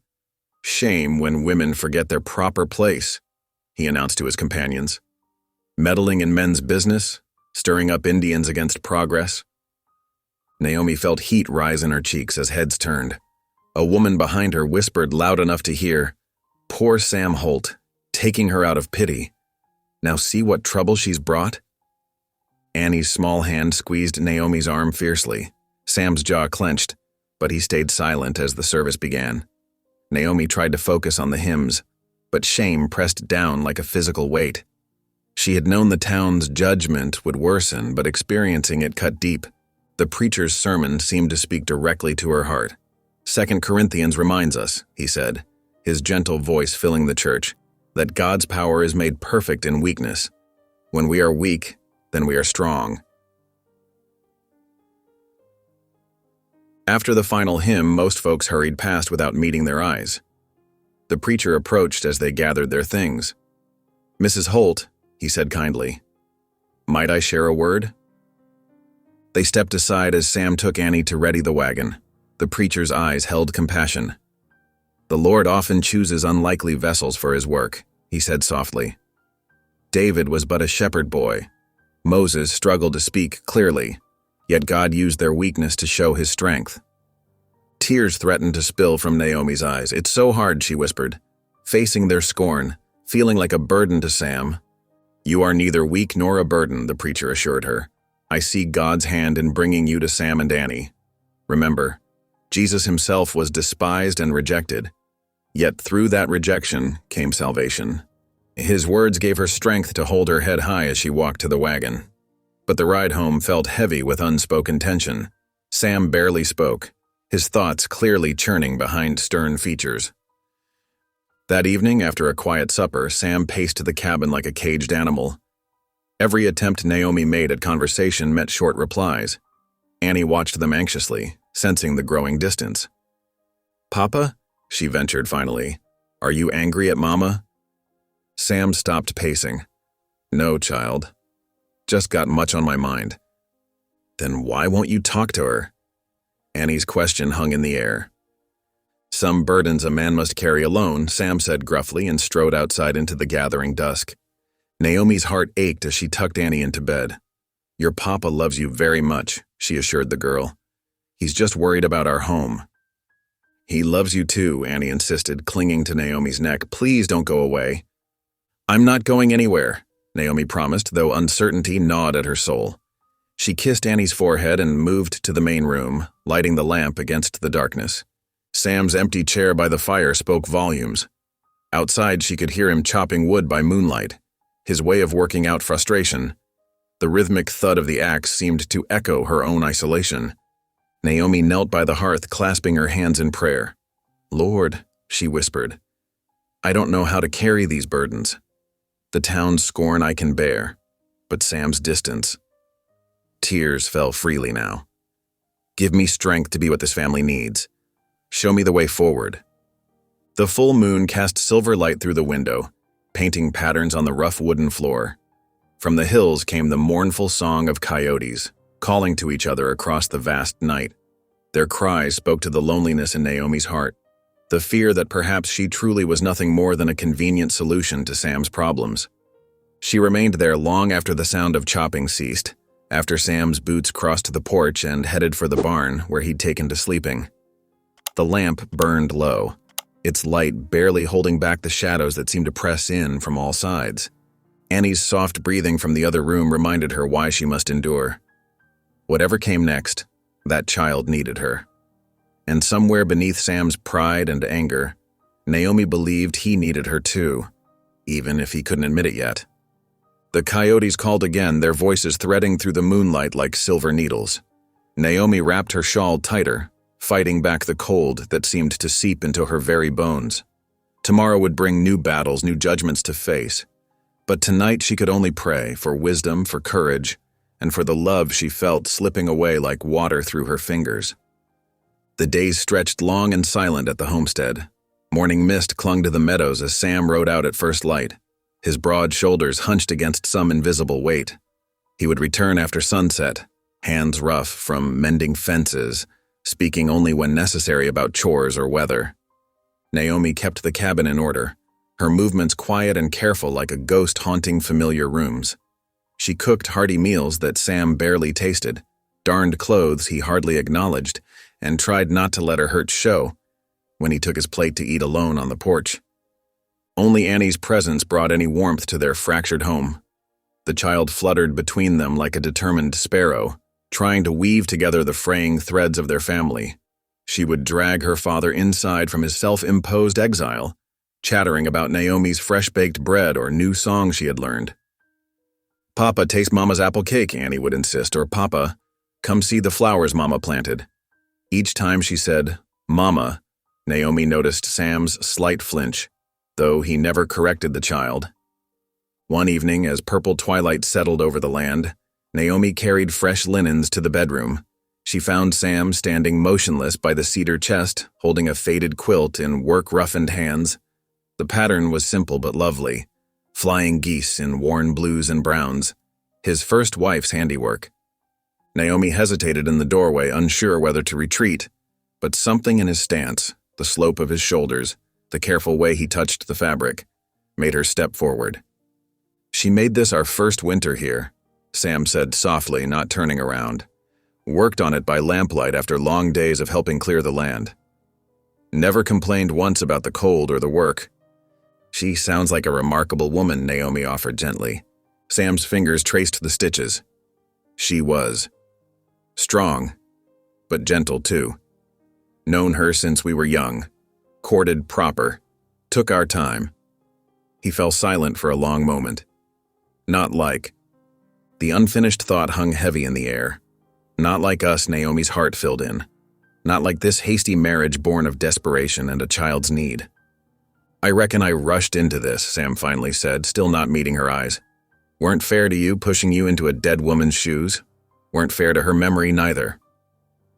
Each word landed like a physical blow, but Naomi forced herself to stand steady. "You did what you thought best for Annie," she said quietly. "Did I?" His voice was rough with doubt. "Or did I just grab the first willing woman too proud to admit I couldn't manage alone?" Naomi's throat tightened. She wanted to reach for him to argue that their marriage could be more than mere convenience, but his stance remained rigid, closed off. Some distances couldn't be bridged by words alone. "I'll leave you with your memories," she whispered, backing away. In the main room, she pressed a hand to her mouth, holding back tears until she reached the kitchen garden. That night, sleep eluded her. She dozed fitfully in her narrow bed, dreams swirling like autumn leaves. In them, she walked away from the homestead, back toward her old life of loneliness and mockery. But each time she reached the road, Annie's voice called out, "Don't leave, Mama!" The child's plea anchored her, pulling her back like a lifeline. Dawn found her still wakeful, watching pearl gray light seep through her window. The house creaked with familiar morning sounds.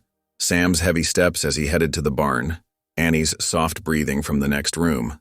Naomi dressed quietly, wrote a note about breakfast keeping warm in the oven, and slipped outside. The morning air held a hint of coming fall as she walked the familiar path to the small white church. Dew dampened her skirts, but she barely noticed. Her heart felt as heavy as her steps. The church door stood unlocked as always. Inside, morning light filtered through simple glass windows, painting the wooden pews with pale gold. Naomi moved to the front, knelt on the hard floor, and finally let her tears flow freely. "Lord," she whispered, "I don't know if I'm strong enough for this. I thought I could build a real family here, but Sam's heart seems closed to me. Maybe I was foolish to think a woman like me could ever be more than an object of pity." Her prayers poured out like water from a broken vessel. All her fears, her loneliness, her aching need to belong. She prayed for Sam, for Annie, for wisdom to know her path forward. The creak of floorboards made her straighten, hastily wiping her eyes. Morning Dove stood in the doorway, her dark eyes gentle with understanding. "I did not mean to interrupt your prayers, sister," the Cheyenne woman said softly. "I saw you pass my camp and thought you might want company." Naomi managed a watery smile. "The Lord works in mysterious ways. I was just asking for guidance." Morning Dove settled beside her on the rough wooden floor, her movements graceful despite her age. "Perhaps that is why he led me here. I bring news that may light your path." "What news?" "The elders have met in council these past nights," Morning Dove explained. "They have decided to bring our treaty documents before the territorial court. The papers prove our rights to the water, signed by government agents in the presence of witnesses." Hope stirred in Naomi's chest. That could stop the railroad from taking the land. Morning Dove nodded. "But we cannot go alone. The white man's courts treat Indian testimony like smoke in the wind. We need someone respected to stand with us, someone who understands both worlds. Surely Sam would. Your husband is a good man, but his pride makes him walk alone. We need someone with a different kind of courage." Morning Dove's dark eyes met Naomi's. Someone who knows what it means to be judged unfairly yet stands tall anyway. Understanding dawned slowly. "Me? But I'm nothing special. Just a woman who faced mockery with dignity," Morning Dove interrupted firmly. "Who opened her heart to a grieving child. Who treats my people with respect when others turn away. The Great Spirit does not make mistakes, sister. Perhaps all you have endured has prepared you for this moment." Naomi looked up at the rough-hewn cross on the wall, remembering the preacher's words about God's strength made perfect in weakness. In her mind, she heard again the cruel laughter at the social, felt the sting of recent whispers in church. But she also remembered Annie's fierce love, Morning Dove's steady friendship, and the small ways she had already begun to bridge different worlds. "If I stand with you," she said slowly, "some folks will never forgive me. They already think I'm causing trouble, stepping out of a woman's proper place." Morning Dove's smile held gentle wisdom. "And what does your heart tell you is a woman's proper place?" "Wherever God calls her to serve," Naomi answered, the words rising from some deep place of certainty. "Wherever love and justice need a voice." "Then you have your answer, sister." Naomi closed her eyes, feeling peace settle over her like a warm blanket. The path ahead would not be easy, but at least now she could see it clearly. God had not brought her to this place simply to be a convenient wife or replacement mother. He had brought her here to be a bridge between cultures, between justice and greed, between fear and hope. Morning Dove touched her shoulder lightly. "Come, the sun rises higher and there is much to prepare." Together they walked from the church into the brightening day. Birds called from the cottonwoods, and a cool breeze carried the scent of sage. Naomi lifted her face to the morning light, feeling stronger with each step. She might not be the wife Sam had expected or the woman the town respected, but she was exactly who God meant her to be. And for now, that was enough. The morning sun climbed higher as Naomi walked the familiar path home, her steps lighter despite the dust clinging to her hem. Peace settled in her heart, like a warm quilt, wrapping around the certainty of her purpose. As the homestead came into view, she saw Sam splitting wood near the barn, his axe rising and falling in a steady rhythm. Annie spotted her first, running from where she'd been playing with her rag doll on the porch. "Mama, you missed breakfast." She wrapped her arms around Naomi's waist, and Naomi bent to kiss her golden head. "I left some warming in the oven for you both," Naomi reminded her gently. Sam paused in his work, leaning on his axe handle as she approached. His eyes held questions, noting her early absence, but his expression remained guarded. "Saw you heading toward town at first light. I needed to pray," Naomi said simply. She squared her shoulders, drawing strength from her morning's revelation. "Sam, I need to tell you something important. Could we talk inside?" He nodded slowly, following her into the cabin's cooler shadows. Annie trailed behind them, settling at the table with her doll while Naomi poured fresh coffee into tin cups. "Morning Dove came to me at the church," Naomi began, watching steam rise from the cups. "The Cheyenne elders have made a decision about the creek rights." Sam's weathered face tightened. "Reckon they mean to fight the railroad?" "Not with weapons," Naomi assured him. "They have treaty documents, proper legal papers signed by government agents with witnesses. They mean to present them to the territorial court." "Papers don't mean much when money's involved," Sam said bitterly. "Railroads got friends in high places. That's why they need our help." Naomi took a deep breath. "They've asked me to stand with them to help present their case to the townsfolk first. Someone who understands both sides." Sam set his cup down hard enough to slosh coffee onto the table. "You? Naomi, these aren't your troubles to fix. The town already whispers about you meddling where you don't belong." "Maybe that's exactly why it needs to be me," she said quietly. "I know what it means to be judged unfairly, to have others decide your worth without knowing your heart. The Cheyenne face the same thing every day." "It's dangerous," Sam warned. "Railroad men don't take kindly to interference, especially from a woman." Naomi met his gaze steadily. "I know, but sometimes doing right matters more than being safe."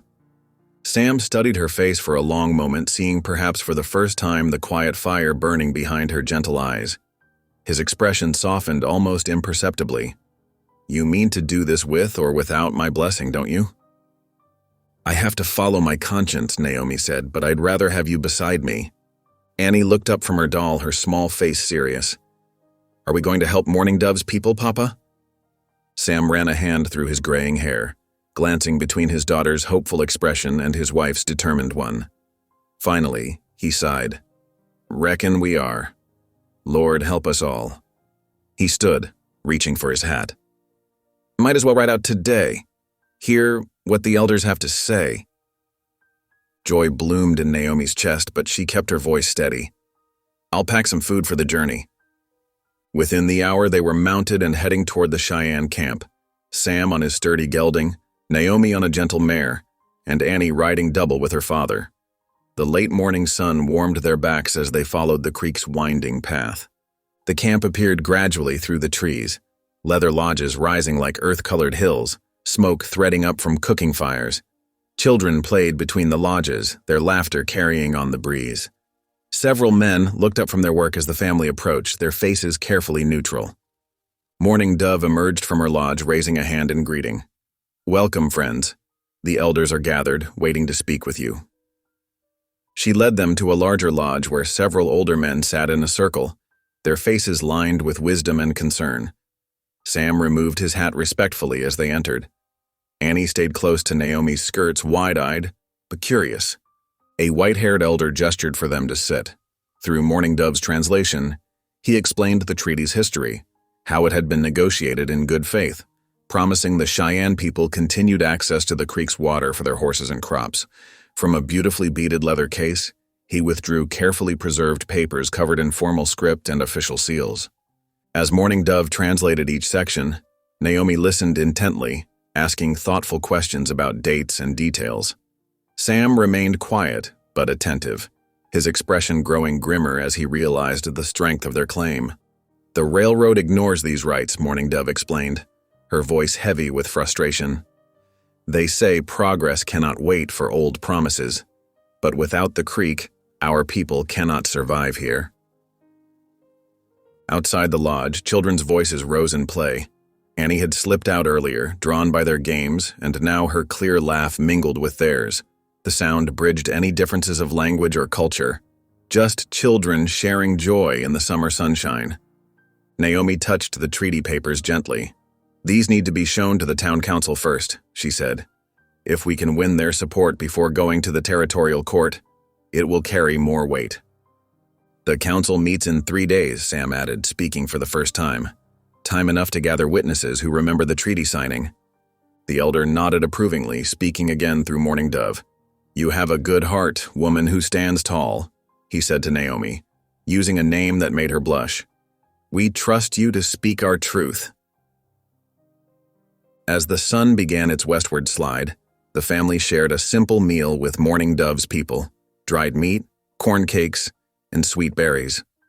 Annie played contentedly with the other children, any strangeness forgotten in the universal language of childhood games. Naomi sat near the cooking fire, watching Mourning Dove prepare evening tea. The older woman's movements were sure and graceful as she measured herbs into the pot. "The creek gives us more than water," Mourning Dove explained, stirring the brewing tea. "These healing plants grow nowhere else nearby. Our grandmothers have gathered them here since before any treaties were made. The railroad men cannot understand that some things are worth more than money."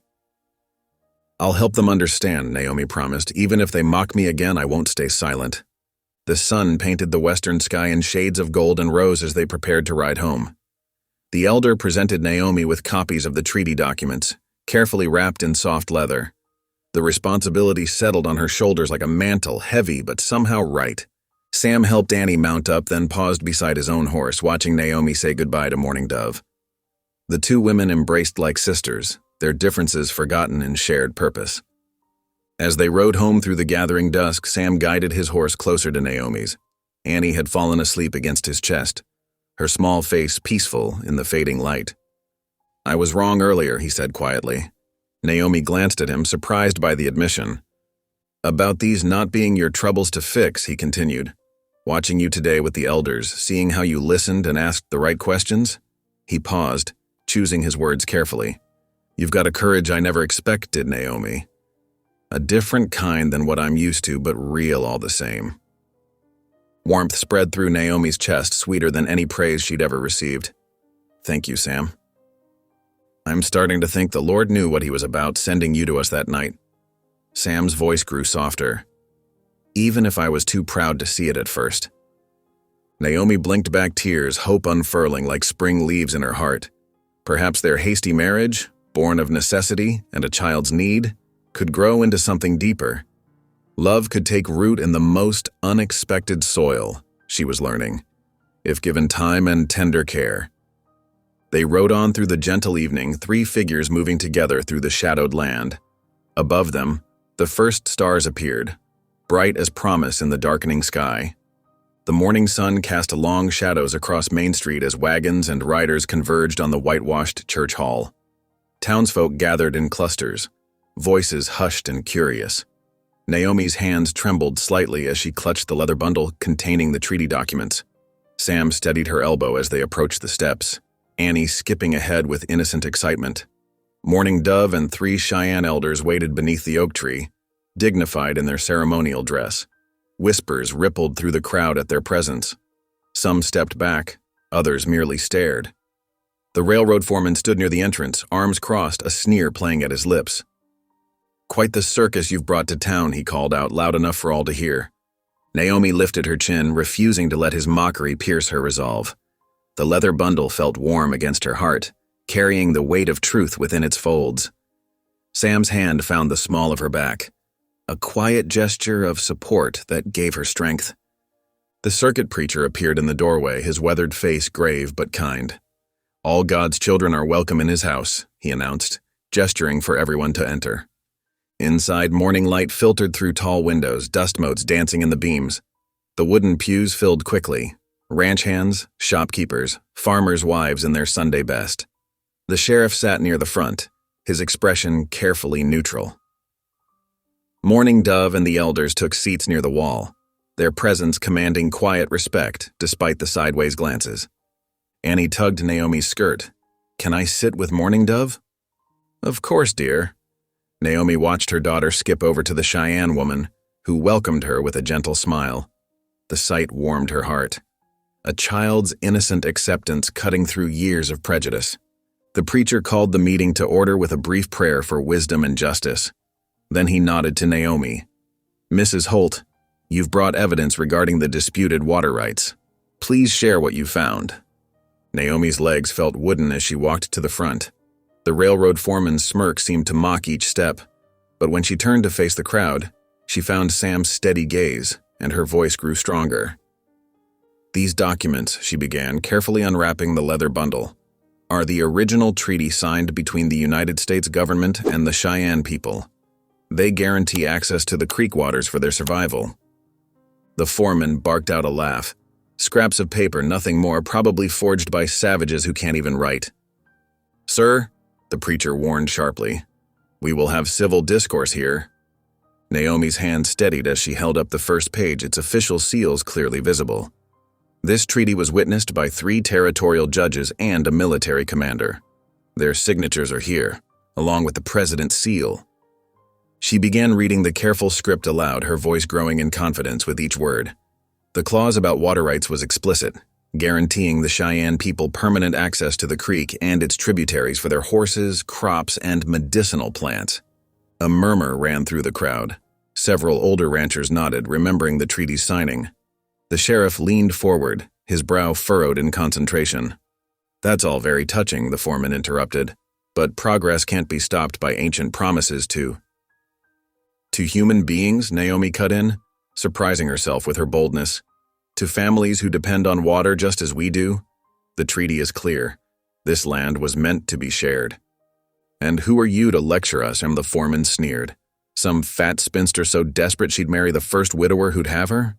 Now playing savior to Indians?" The cruel words hung in the air like smoke. A few people tittered nervously, but most shifted uncomfortably in their seats. Annie's face crumpled, and she started to rise, but Mourning Dove held her gently.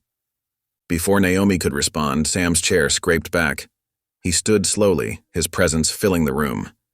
Those who knew him grew very still, recognizing the dangerous quiet in his stance. "That's my wife you're insulting," he said, his voice low but carrying to every corner. "The woman who's brought more grace and courage to my home than I deserved. Who loves my daughter like her own. Who sees truth and stands for it no matter the cost." He walked to join Naomi at the front, taking her hand. "I married her sudden, that's true, but God's mercy sent her to us that night. And I love her with my whole heart, not from pity, but because she's shown me what real strength looks like." Tears welled in Naomi's eyes as Sam squeezed her fingers. The room had gone completely silent, every face turned toward them. Annie broke free from Mourning Dove and ran forward, wrapping her arms around Naomi's waist. "Mama!" she called out clearly, proudly. This time, no one laughed. No one even smiled mockingly. Instead, several women dabbed at their eyes, and more than a few men looked down abashed at their previous judgment. The sheriff cleared his throat. "I'd like time to review these documents properly, Mrs. Holt. The treaty's implications could affect many property claims in the territory." The foreman's face had grown red with fury. "This is absurd. You can't possibly take seriously these allegations from a woman who speaks truth before God," the preacher interrupted firmly, "while others scheme in darkness." His eyes fixed meaningfully on the foreman. "The Lord sees all our dealings, sir. Justice belongs to him, not to men who forge deeds in secret." A gasp went up from the crowd. The foreman's face went from red to white. "You have no proof of such accusations." "Perhaps not yet," the sheriff said quietly. "But I reckon that's worth looking into as well, don't you?" The foreman grabbed his hat, shoving past people as he stormed toward the door. "This isn't over," he shouted back. "Progress won't wait for backward sentiment." The bang of the door echoed through the sudden quiet. Then, gradually, people began to talk among themselves. The sheriff approached to examine the documents more closely. Mourning Dove and the elders came forward to answer questions about the treaty's history. Naomi stayed where she was, Sam's hand warm in hers, Annie still hugging her waist. Her legs felt weak with relief, but her heart was full. She had stood her ground, spoken truth, and found her voice at last. Mrs. Peterson, who had once whispered cruel jokes about Naomi's size, approached hesitantly. "That was brave, what you did," she said softly. "Standing up for what's right. I'm sorry for how we treated you before." Others followed, offering awkward but sincere words of respect. The preacher's wife embraced her warmly. Even old Mr. Jenkins, who rarely spoke to anyone, tipped his hat as he passed. Mourning Dove touched Naomi's arm gently. "Woman who stands tall," she said, using the name the elders had given her. "You have made a bridge where others built walls. My people will not forget." Naomi blushed at the praise but stood straighter. She had found her place at last, not as someone to be pitied or mocked, but as a woman of substance and worth. Sam's love, Annie's trust, and her own quiet courage had proven stronger than cruel words or unjust schemes. The morning light streamed stronger through the windows now, touching everything with gold. Outside, horses stamped and wagons creaked as people began to leave. The sheriff carefully wrapped the treaty documents, promising to guard them until the territorial court could review the case.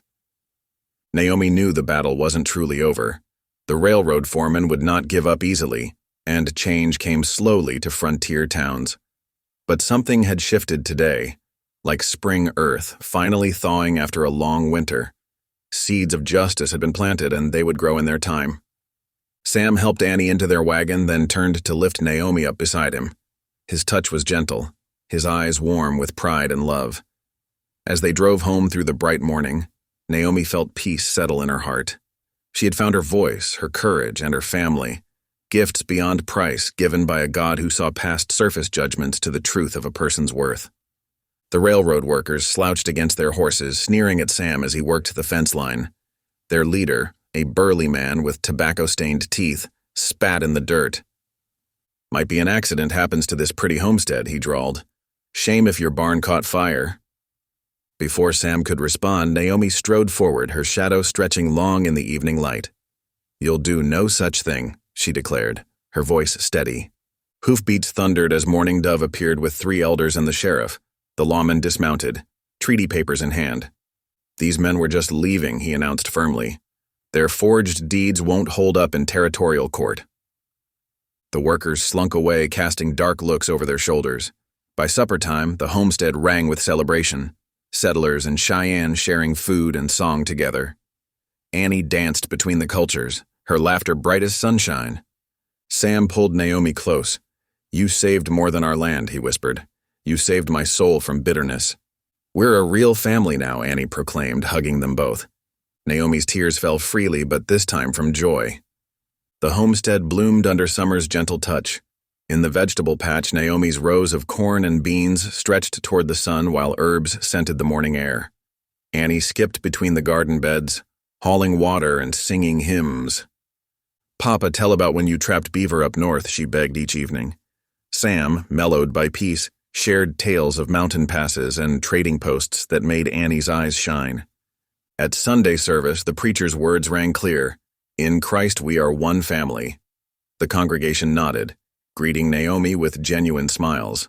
Martha Jenkins and Sarah Miller, who once whispered cruel jokes, approached her afterward. "We're having a quilting bee Tuesday next," Martha offered softly. "Could use your steady stitches." Naomi accepted with quiet dignity. That evening, Sam presented her with a gift, a wooden comb carved with delicate flowers. "Been working on it weeks," he admitted, taking her hand. "Should have told you sooner how much you mean to me." "I love you both," Annie whispered, hugging them tight. By lamplight, they sat together while the creek song drifted through open windows, a reminder that grace, like water, belonged to everyone. Summer light bathed the meadow in golden warmth as families gathered for the celebration. Quilts dotted the grass near the creek where children splashed and played, their laughter carrying on the gentle breeze. Mourning Dove's people shared traditional foods while settler women laid out pies and fresh bread. The circuit preacher stood, raising his hands toward heaven. "Let us thank the Lord for bringing justice and healing to this land," he proclaimed, his voice carrying across the gathering. Naomi felt tears well up as the last shadows of shame lifted from her heart. Sam's hand found hers, squeezing gently. Before everyone, he declared in his deep voice, "She is no man's joke. She is the strong woman who saved this valley." Murmurs of agreement and warm applause rippled through the crowd. Annie scrambled into Naomi's lap, wrapping small arms around her neck. "I love you, Mama," she whispered. As evening approached, lantern light began to glow. Voices joined together in Amazing Grace, the hymn floating across the peaceful meadow. Naomi looked at the faces around her, family, friends, neighbors united, and felt gratitude overflow in her heart. What had begun with mockery had transformed through faith into something beautiful. Love, justice, and restored hope. Thank you for listening. Stories connect us in the most unexpected ways. If you felt that spark today, make sure you're subscribed. I share a new one daily, and the next might change your day.